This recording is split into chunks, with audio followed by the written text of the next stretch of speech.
जय सिया राम। हनुमान चालीसा की बड़े सुंदर व्याख्या आचार्य जी द्वारा हो रहा है और आचार्य जी लगातार कई कड़ियों में हनुमान चालीसा के बारे में आपको जानकारी देंगे, एक एक चीज़ पर प्रकाश डालेंगे, एक एक जो दोहा है, चौपाई है, उसके बारे में आपको बताएंगे। और साथ में ये भी हमने आग्रह किया है कि आचार्य जी आपको ये भी बताएंगे कि आप हनुमान चालीसा का पाठ किस प्रकार से करें। तो एक बार फिर से हमारे सामने उपस्थित हैं आचार्य सुरसेन ब्रजवासी जी, और आचार्य जी का संबंध ब्रजमंडल से भी है और बड़ी पवित्र भूमि से आते हैं।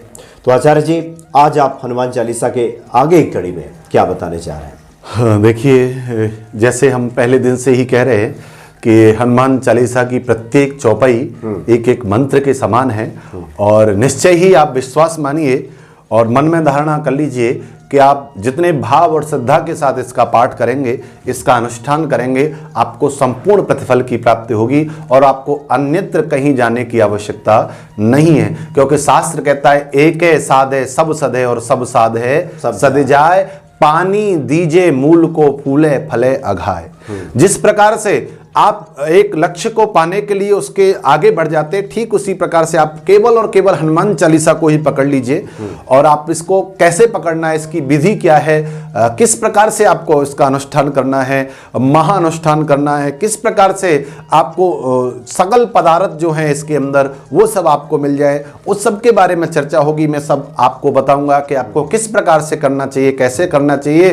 क्योंकि जो सत बार पाठ करे कोई, छूटे बंद महासुख होई।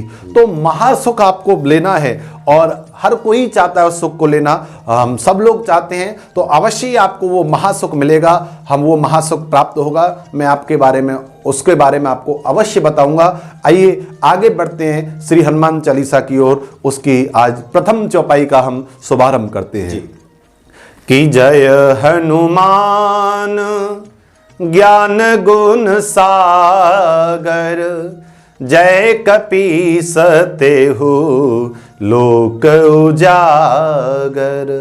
जय हनुमान ज्ञान गुण सागर। देखिए, यहाँ पर बड़ा ही अद्भुत प्रारंभ हुआ है। जय शब्द के साथ में श्री गणेश हुआ है और जय का मतलब आप सब जानते हैं, जय ही जय है, जहाँ पराजय का नाम ही नहीं है। यत्र तत् सर्वत्र जय है और वह केवल और केवल श्री हनुमान जी महाराज हैं। वो केवल बालाजी महाराज हैं जिनकी सर्वत्र जय ही जय है। और आप ध्यान से अगर पूरा हनुमान चालीसा पढ़ेंगे तो आपको केवल और केवल 5 जगह जय शब्द दिखाई देगा। अच्छा, हाँ। एक तो प्रथम चौपाई में 2 बार आया है, जय हनुमान ज्ञान गुण सागर, जय कपीसते हूं लोक उजागर। तो 2 बार तो यहां आया है और अंतिम में आया है जय जय जय हनुमान गोसाई, कृपा करहु गुरुदेव की नाई। तो ये 5 बार आपके अंदर आपने देखा कि ये जय शब्द का उद्बोधन किया गया, जय शब्द कहा गया है। तो ये 5 बार ही क्यों कहा गया है और जय शब्द इस प्रकार से क्यों कहा गया, इसका भावार्थ क्या है, उसको भी हम जान लेते हैं, उसको भी हम समझ लेते हैं। देखिए, 5 बार चालीसा के अंदर बाबा के नाम के साथ जय शब्द का उद्बोधन किया गया है और 5 बार इसलिए लिखा गया क्योंकि जो हनुमान जी हैं वो रुद्र अवतार हैं, उनको एकादश रुद्रों में से एक कहा जाता है। श्री जो शंकर जी हैं, जो सदाशिव है, उनके अवतार हैं, हंसावतार हैं। इसलिए जो शंकर जी हैं उनको पंचानन कहा जाता है, 5 मुखों वाले। तो पंचानन होने की वजह से उन हनुमान जी के स्वरूप को ध्यान में रखते हुए यहाँ पर 5 बार जय शब्द का प्रयोग किया गया है। और दूसरा, पिछले एपिसोड में हमने बताया कि वो 5 प्रकार के विकारों का भी हरण करते हैं, तो उन 5 विकारों को हरण करने के लिए मानो एक एक जय शब्द एक एक विकार को हरण करने के लिए पर्याप्त है। इसलिए आप उन 5 क्लेशों से, 5 विकारों से मुक्त हो सकते हैं। इसके लिए आपने देखा कि हनुमान चालीसा के अंदर जय शब्द का उद्बोधन किया गया है। अच्छा, देखिए, हनुमान शब्द भी आया है। अब कितनी बार आया ये मैं नहीं बताऊंगा आप लोगों को, ये आप लोग खुद अपने आप से पढ़िए, देखिए और कमेंट में हम लोगों को बताइए कि कितनी बार उसमें हनुमान शब्द, हाँ, हनुमान शब्द पूरे हनुमान चालीसा के अंदर आया है। अगर नहीं होगा तो अगली सब एपिसोड में हम यह भी बताएंगे कि हनुमान शब्द कितनी बार आया है। शुद्ध हनुमान, हनुमंत और दूसरे शब्दों की बात नहीं कर रहा, वो केवल मैं हनुमान शब्द की बात कर रहा हूं, तो वो आप लोग हमें अवश्य बताइएगा। तो आज हम प्रारंभ करते हैं जय हनुमान ज्ञान गुण सागर। तो हनुमान के नाम के साथ जय लगा है, तो इससे बड़ा ही स्पष्ट है कि कहीं पर भी इनके जीवन में हार नहीं है।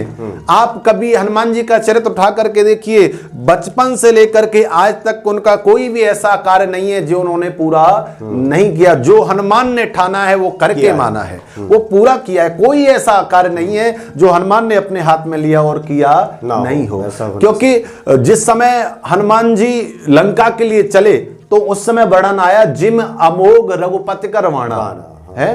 तो वहां पर वर्णन किया गया कि हनुमान जी इस प्रकार से चलने लगे जैसे भगवान श्री राम का अमोघ बाण चलता है। अमोघ कहने का भाव यह है, अमोघ बाण वो बाण है श्री राम का कि अगर जो लक्ष्य के ऊपर भेद दिया तो उसको पूर्ण करके ही आएगा, उससे पहले वापस जिसकी कोई काट ना। हाँ, जिसकी कोई काट नहीं है, अमोघ है, वो अपने लक्ष्य को कार्य को पूर्ण करके ही लौटेगा, उसे कोई डिगा नहीं सकता, उसके मार्ग को कोई बदल नहीं सकता है। तो उसी प्रकार से जो हनुमान जी है वो अमोघ हैं, उनकी कोई काट नहीं है, उनका कोई दूसरा विकल्प नहीं है। वो जिस कार्य को करते हैं उसको पूरा करके ही बांधते हैं, उनके कार्य को रोका नहीं जा सकता। उन्हें इसीलिए उन्हें जो उपाधि दी गई भगवान श्री राम के अमोघ बाण की उपाधि दी गई है।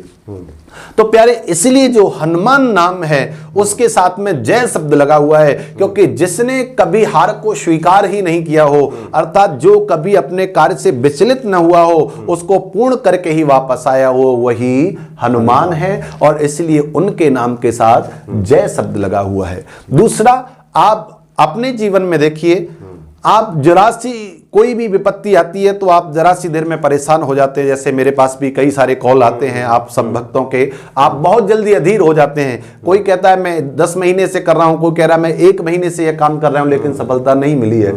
तो आपको इसके अंदर धैर्य बनाए रखना होगा, और धैर्य के साथ साथ भाव को बना करके रखना बहुत आवश्यक है। क्योंकि आप, वही वाली बात है कि आप गिनती मत करिए कार्य की कि हम इतनी गिनती, हाँ इतने पाठ कर लिए, इतना सब कर लिया, उसकी गिनती मत करिए। आप 100 पाठ कीजिएगा, 1 पाठ करिए, लेकिन भाव के साथ में करिए, वो 100 से ज्यादा फल आपको देगा। तो जय हनुमान ज्ञान गुण सागर, वर्णन आता है कि जो हनुमान जी वो कैसे ज्ञान और गुणों की खान है। सागर अथाह है, उसके कोई सीमा नहीं है। तो सागर शब्द का प्रयोग वहां किया जाता है जहां असीमित होता है। तो ये जो बाबा ने जो हनुमान चालीसा की रचना की है, वो प्यारे उस सागर को मानो एक गागर के अंदर समाहित कर दिया है।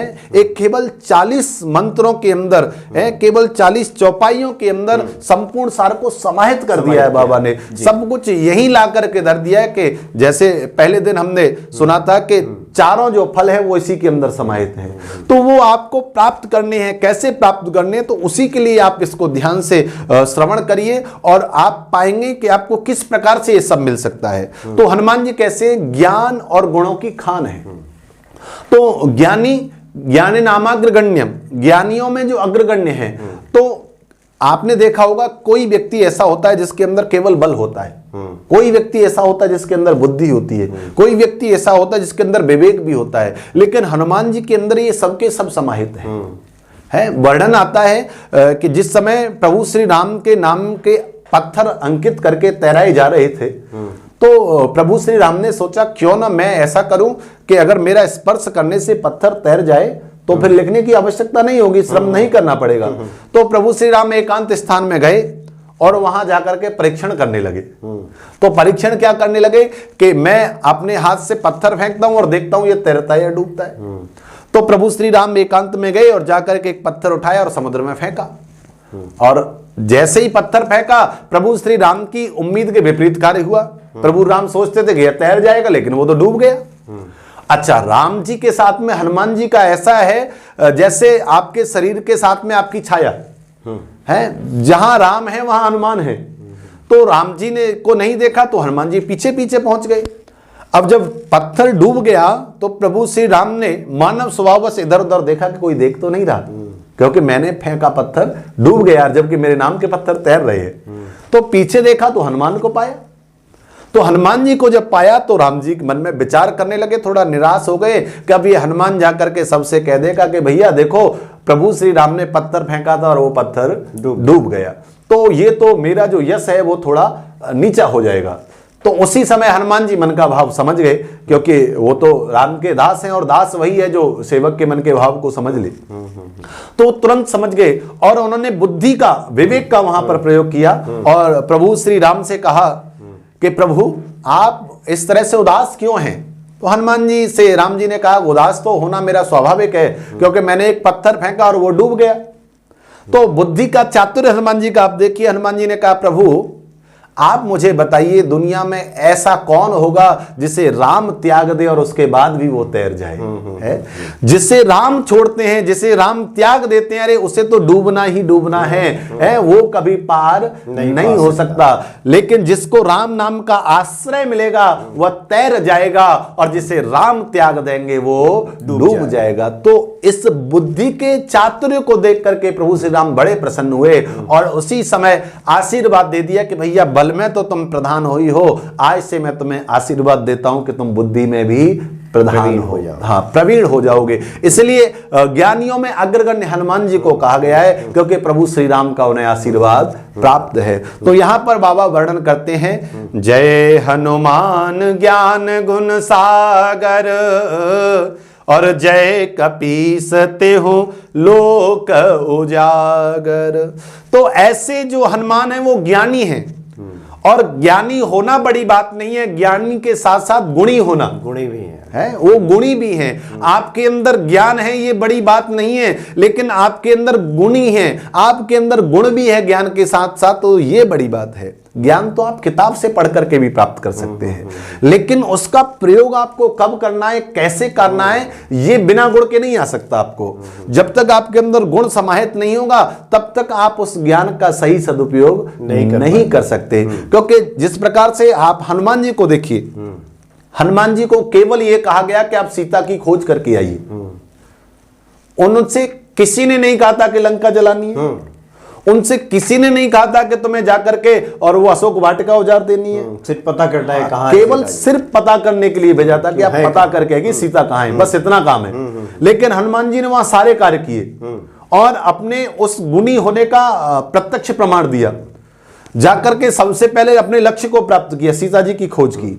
उसके बाद उन्हें पता तो चल गया अब सीता की खोज कर ली है, लेकिन इन लंका वासियों के अंदर भय कैसे बने, इनको कैसे पता चले कि राम ऐसे हैं जो आपकी सब कुछ तहस नहस कर सकते हैं? तो क्योंकि भय बिन प्रीत हो ही नहीं देवा, लाख करो वैरी की सेवा। शास्त्र में कहा गया कि जब तक आप भय नहीं दिखाएंगे सामने वाले को, वो मानने को तैयार नहीं है। ये जो रणभूमि है उसकी एक प्रथम गुण है उसका कि आपको शत्रु को भयभीत करना होगा। तो हनुमान जी ने कहा कि मेरा ये पहला कार्य पूरा हो गया, सीता की खोज हो गई है, अब क्या है कि अब मुझे लंका के जो राक्षस हैं उनको भय दिखाना है ताकि उनका जो आत्मबल है वो कमजोर हो जाए। जब व्यक्ति का आत्मबल कमजोर हो जाता है ना, तो कितना भी बलशाली हो वो हार ही जाता है, हारेगा क्योंकि आपका आत्मबल कमजोर हो गया। तो राक्षसों के आत्मबल को कमजोर करने के लिए हनुमान जी ने वो कार्य किया है। फल खाने थे, खा लेते भाई, कितने खाते, 2 4 6 10 फल में पेट भर जाता, लेकिन कपि स्वभाव थे तोरे उरूखा, खाए तो खाए, उसके बाद पेड़ उखाड़ दिए। जब वो लोग आए तो उन्हें मारा पीटा, अक्षय कुमार आया उसको भी मारा। और सम्मान भी हनुमान जी से आप सीखिए कि वो किस प्रकार से सम्मान देते हैं। जब मेघनाथ आया और मेघनाथ ने ब्रह्मपाश का आह्वान किया तो हनुमान जी ने विचार किया अगर मैं आज ब्रह्मपाश में नहीं बनता हूं तो महिमा मिटहि अपार है, जौन ब्रह्म सर मानहु महिमा मिटहि अपार। अगर मैं आज इस ब्रह्मास्त्र को नहीं मानता हूं तो इसकी जगत में जो महिमा है वो कम हो जाएगी, वो निम्न हो जाएगी, जो कि ऐसा नहीं होना चाहिए। तो हनुमान जी उसके बंधन में बंध गए है। और जब हनुमान जी उसके बंधन में बंध गए तो हनुमान जी को रावण के सामने ले जाया गया। अच्छा, रावण के सामने जब हनुमान जी गए तो वहां जो बड़े बड़े योद्धा बैठे थे, जिन्होंने उनके रूप को नहीं देखा था, जिन्होंने बाहर देख लिया तो उन्हें तो पता था ये बानर बहुत बलशाली है, लेकिन जो अंदर योद्धा बैठे थे उन्हें लग रहा था ये तो साधारण बानर है, गलती से किसी राक्षस को मार दिया होगा, इतना बलशाली नहीं है। तो हनुमान जी ने कहा यहां पर आने के बाद मुझे इनको भी दिखाना है कि आप राम का भय स्वीकार करिए, नहीं तो आपका सब कुछ नष्ट हो जाएगा।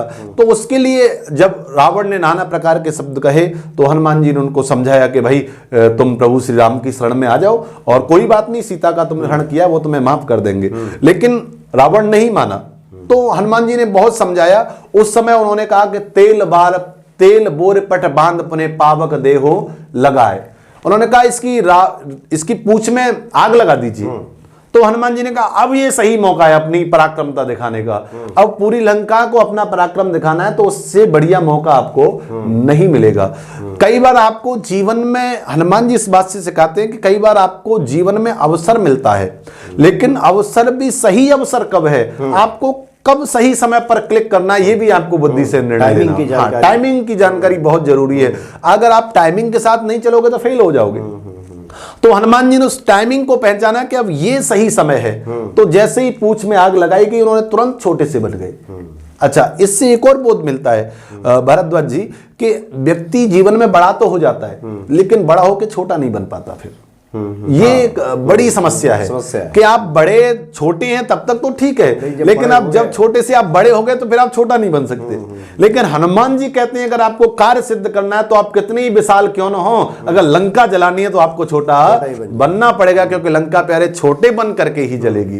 तो हनुमान जी ये बोध देते हैं कि जीवन में आपको अपना कार्य करना है तो आप बड़े ही कितने बड़े क्यों ना हो गए हो, लेकिन समय आने पर आपको छोटा भी बन जाना चाहिए, और छोटा बन के ही कार्य सिद्ध होता है, सफल होता है। क्योंकि जहां सुई की आवश्यकता है वहां आपको सुई चाहिए, तलवार से काम नहीं चलेगा। तो हनुमान जी तुरंत छोटे हो गए हैं। अतलग रूप धरे हनुमाना, उसी समय हनुमान जी ने छोटा सा रूप धारण कर लिया और पूरी लंका को जला दिया।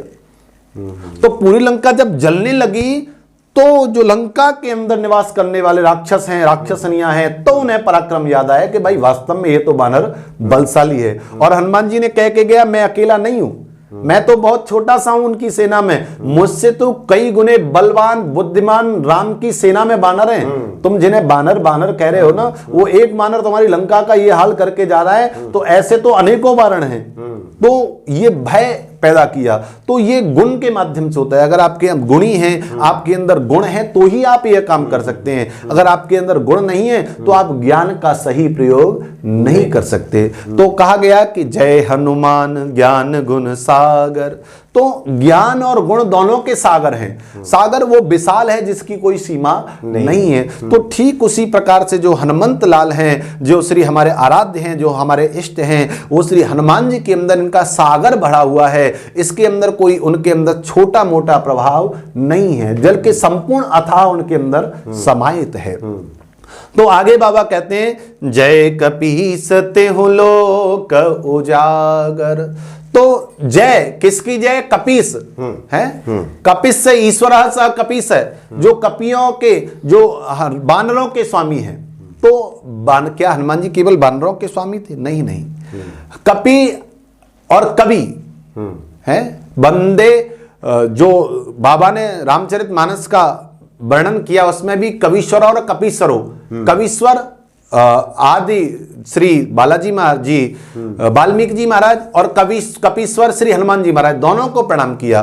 तो यहाँ जो कपि कहते हैं, जो हमारी बुद्धि है, उसको भी कपि कहा गया है, उसको भी कपि का स्वरूप कहा गया है, क्योंकि बुद्धि जो है वो बानर की तरह चंचल है। तो आपकी बुद्धि के जो स्वामी हैं वो किसको कहा गया? हनुमान जी को कहा गया। कपीस आपकी बुद्धि, कपि कहते हैं बुद्धि को। आप बुद्धि का स्वामी हनुमान जी को मान करके कार्य करेंगे तो आपकी जो चंचला बुद्धि है वो उसे स्थिर बनाएंगे। आप बुद्धि को हनुमान जी को समर्पित कर दीजिए, प्रभु मेरी बुद्धि को आप स्वीकार करिए और जिस मार्ग पर आपको ले जाना उस मार्ग पर लेकर के जाइए। तो आप विश्वास कीजिए कि आपकी बुद्धि हनुमान जी के द्वारा जब संचालित होगी तो सही मार्ग पर जाएगी। इसलिए उन्हें कपीस कहा गया। बुद्धि का स्वामी होने की वजह से हनुमान जी को कपीस कहा गया। और जय कपीस तेहु लोक उजागर।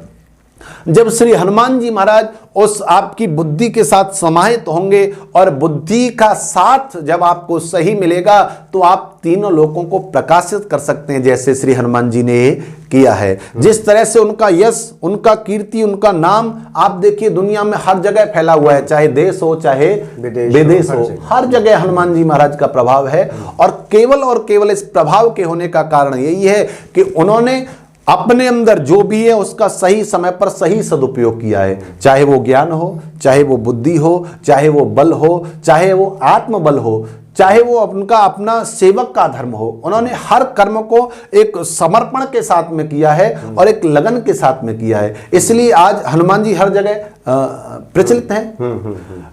एक समय ऐसा आया कि सब लोग कहने लगे भाई हनुमान जी राम जी की बहुत सेवा करते हैं और इसलिए राम जी बहुत प्रसन्न रहते हैं। तो एक समय विचार किया गया कि भाई ऐसा काम करिए कि कोई भी सेवा ऐसी ना बचे जो हनुमान के लिए हो। तो सारे जो भाई थे राम जी के और जो माँ जानकी थी, बाकी सब जो परिकर में थे वो सब लग गए सेवा करने के लिए कि हनुमान जी को कोई सेवा नहीं देंगे। अब हाँ, जो भी सेवा कहें तो हनुमान जी से तुरंत कहें ये सेवा में तो अमुक व्यक्ति हैं, अमुक सेवा के लिए कि अमुक सेवा में तो अमुक लोग हैं। अब हनुमान जी विचार करने लगे भाई सारी सेवा बट गई आज तो, और मैं राम सेवक हूं तो बिना सेवा के रह नहीं सकता, मुझे तो सेवा चाहिए। तो उन्होंने देखा कि हनुमान राम जी विश्राम कर रहे हैं और सभी लोग, कोई चरण दबा रहा है, कोई पंखा डुला रहा है, कोई जल का पात्र लेकर के तैयार खड़ा, सब सेवा में लगे हुए हैं। तो हनुमान जी ने राम जी के चरणों में प्रणाम किया, प्रभु मैं तो आपका सेवक हूं और सेवक भी वो हूं जो बिना सेवा के नहीं रह सकता, बिना भोजन के तो रह सकता है लेकिन बिना सेवा के नहीं रह सकता, तो आप मुझे कोई ऐसी सेवा बताइए। तो उसी समय प्रभु की कृपा हुई और उन्होंने बुद्धि ने निर्णय लिया, तो वो ऐसे ऐसे चुटकी बजाने लगे और प्रभु नाम का स्मरण करने लगे, श्री राम जय जय राम, श्री राम जय जय राम।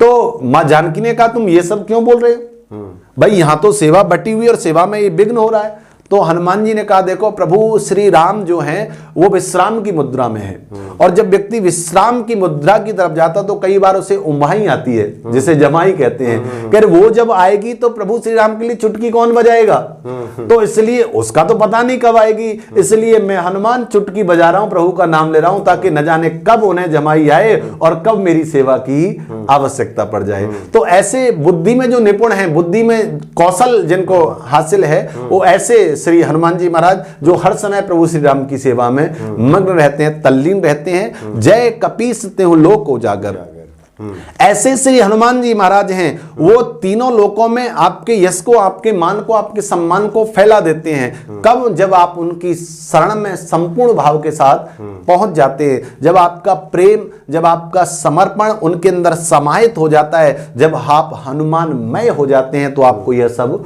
सुलभ हो जाता है। क्योंकि आप अपने घर में पाठ कर रहे हैं तो अंतर क्या है भारद्वाज जी, मैं आपको बताता हूं। कई लोग जब प्रश्न करते हैं कि हमें ये नहीं मिल पा रहा है, हमारी सिद्धि नहीं हो पा रही, उसमें सबसे बड़ा अंतर क्या है कि जिस समय हम पाठ कर रहे होते हैं तो उस समय हमारे मन में यह भाव नहीं आता है कि हनुमान जी बैठ करके सुन रहे हैं। अच्छा, जब हमारे मन में यह भाव आ जाए, क्योंकि हरि चर्चा बिना हनुमान जी रहते नहीं है, जब हम हरि चर्चा कर रहे हैं, जब उनके नाम का गान कर रहे हैं, तो हमारे मन में भाव यह होना चाहिए कि हनुमान जी के लिए आप एक आसन लगाइए, है लाल वस्त्र का आसन लगाइए और उनको आह्वान करिए कि प्रभु आप यहां पर विराजिए। और जिस समय आप पाठ कर रहे हैं, आपके मन में यह भाव आ जाना चाहिए कि वो सुन रहे हैं। जब आपके मन में यह भाव आ जाएगा कि श्री हनुमान जी महाराज सामने बैठ करके सुन रहे हैं, तो आप विश्वास करिए, आप पाठ करने की जो स्थिति वो बदल जाएगी, आपका जो भाव है वो बदल जाएगा। क्योंकि आप हनुमान जी को प्रत्यक्ष मान करके पाठ कर रहे हैं, तो आपका भाव एक पूर्ण भाव हो जाएगा, समर्पण वाला भाव हो जाएगा। होता क्या है, हम भाव केवल इसलिए कर रहे होते हैं कि हमारा क्लेश दूर हो जाए, वो तो अपने आप ही हो जाएगा। किस प्रकार से कोई व्यक्ति रात्रि के समय अंधकार को भगाने का पूरा प्रयास करे और सारी रात्रि करता रहे, क्या अंधकार भाग जाएगा? नहीं भागेगा। लेकिन जब एक समय आएगा जिस समय अरुणोदय होगा, सूर्योदय होगा, तो उस समय वो जो अंधकार है आपके बिना प्रयास किए ही समाप्त हो जाएगा, क्योंकि सूर्य का आगमन हो गया। तो आपको प्रतीक्षा सूर्य के आगमन की करनी, न कि अंधकार को भगाने की। ठीक उसी प्रकार से आप अपने जीवन से क्लेशों को, कष्टों को दूर भगाना चाहते हैं, तो केवल और केवल आप इस समय केवल प्रभु की आराधना का विचार करिए, उसमें भाव बनाइए। आप यह मत सोचिए कब दूर होंगे, क्योंकि जिस दिन भाव बन जाएगा उस समय आपकी सारी समस्याएं हल हो जाएंगी। हाँ, स्वतः ही समाप्त हो जाएंगे, उसमें आपको कोई श्रम नहीं करना पड़ेगा। तो मेरा कहना यही है कि आप जिस समय पाठ कर रहे हैं, जिस समय आप बैठे उस समय आप यह विचार कर लीजिए कि प्रभु सामने प्रत्यक्ष बैठ करके मेरे पाठ को सुन रहे हैं और मैं उन्हें पाठ सुना रहा हूं। जब आप इस स्थिति में पहुंच जाएंगे तो धीरे धीरे आपका मन उसमें लगेगा और आप एक चमत्कार पाएंगे कि उस पाठ में आपका मन इस प्रकार से लग रहा है कि आप दुनिया को भूल गए हैं। और तब देखिए आपके कार्य होते या नहीं होते हैं। 100% आपके कार्य होंगे, बशर्ते आपको उस श्रेणी में पहुंचना होगा, उस स्थिति में पहुंचना होगा जहां आपके कार्य सिद्ध होंगे, सफल होंगे। जी जी, जिसको कहा गया है मन क्रम वचन ध्यान जो लाई। हाँ, मन क्रम मन वचन से, क्रम से और वचन से और ध्यान से। हाँ, बिल्कुल बिल्कुल बिल्कुल, ये अलाइनमेंट जिसको कहते हैं, जी, जी, सामंजस्य से बैठता है और उसके बाद फिर ये फलीभूत होने लगता हाँ, उस स्थिति में जब आप पहुंच जाएंगे, सारी चीजें जब आपके अनुकूल हो जाएंगी, जो चाहिए आपको, तो फिर सब कुछ होने लगता है। जी जी आचार्य जी, आपने काफ़ी सुंदर व्याख्या की है और आगे की कड़ी में हम लोग आगे भी व्याख्या करेंगे। और निश्चित तौर पे एक हनुमान जी ही ऐसे हैं जिनके बारे में सकल गुण निधानम कहा गया हाँ। है। कोई भी ऐसा गुण जो आपकी कल्पना में आ जाए, जो आपने देखा हो, सुना हो, पढ़ा हो, वो सारे गुण बल्कि उससे ज़्यादा हनुमान जी में सब समाहित हैं। ऐसे हनुमान जी को हम भजें, ऐसे हनुमान जी की हम शरण में जाएं, उनकी आराधना करें, तो जीवन के जो संकट हैं, जैसा कि आचार्य जी ने बताया, वो स्वतः ही खत्म हो जाते हैं। उसके लिए किसी प्रयास की भी आवश्यकता नहीं। जी जी जी जी जी, बहुत बहुत धन्यवाद आपका आचार्य जी। जय श्री राम।